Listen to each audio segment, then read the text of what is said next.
Donc on a des glaciers qui sont passés par chez nous il y a des millions d'années et il fallait sauvegarder tous ces territoires-là. Et c'est vraiment, on retrouve tous ces paysages-là dans tout le territoire de l'Interco. Le paysage, c'est pour la beauté de la photo peut-être, mais c'est une question de santé publique et c'est une question de ce que nous allons laisser quand même à nos successeurs.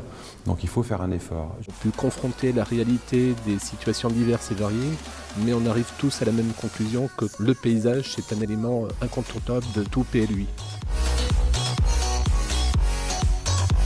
On a en fait du paysage partout et en même temps le paysage du quotidien, celui de la proximité, il n'a pas toujours été traité en fait, il n'a pas toujours été pensé, il n'a pas toujours été travaillé. C'est toute une question aujourd'hui pour nos politiques publiques d'urbanisme de reconstruire en fait ce lien avec par exemple le retour de la nature dans la ville. Face aux enjeux climatiques actuels, on a plusieurs réponses. Les maisons qui sont inhabitées aujourd'hui sont des potentiels très très importants et qui peuvent avoir un effet non négligeable sur la question des émissions de gaz à effet de serre. La place qu'occupe aujourd'hui le paysage par rapport à mon vécu d'élu me paraît nettement plus importante qu'elle ne l'était avant. Aujourd'hui, ce qui se passe, c'est qu'on est dans une période, je pense, de transition. Les PLUI en sont une illustration.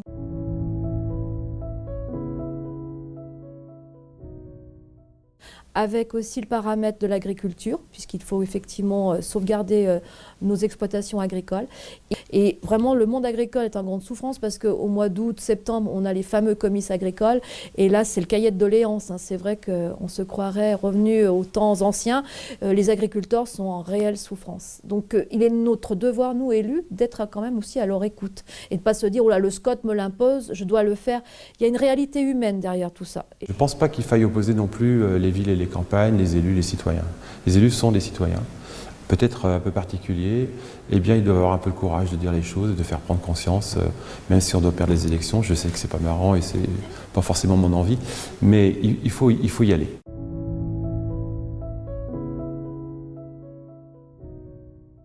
Des paysages et des patrimoines auprès des élus et des différents acteurs présents sur cette journée pour montrer que le paysage est une véritable porte d'entrée des documents d'urbanisme et notamment des PLUI et que c'est un levier pour mettre en place des projets de territoire de qualité.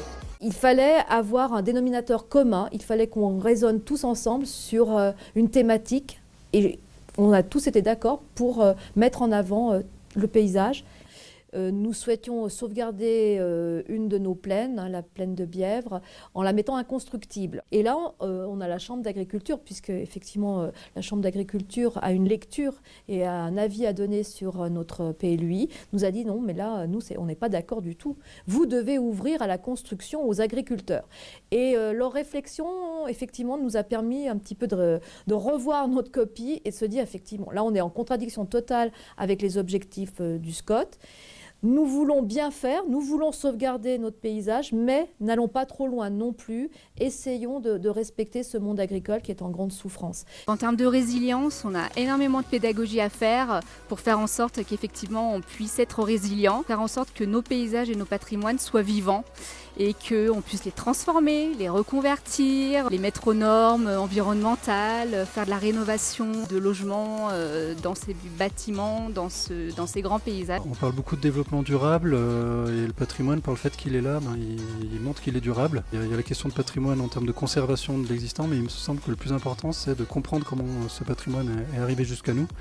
Pourquoi ? Pour pouvoir vraiment continuer à faire une ville qui soit adaptée à son environnement. Je pense que le patrimoine, c'est vraiment une solution. Regardez ce qui existe aujourd'hui pour trouver des solutions à beaucoup de problèmes qu'on se pose aujourd'hui. On a du patrimoine bâti qui est aussi imposant, qui est la trace et le repère du passé qu'on ne peut enlever, qu'il va bien falloir embellir, protéger, mais ne pas muséifier le territoire. En fait, il faut véritablement aller dans un projet d'avenir et faire prendre conscience à tous nos habitants, à toutes les communes, qu'il y a un vrai enjeu patrimonial pour chacune d'entre elles. Aussi grande ou aussi petite que soit la commune, on a tous des éléments chez nous qu'on souhaite effectivement conserver, transmettre aux générations futures et qui sont l'identité même de nos communes.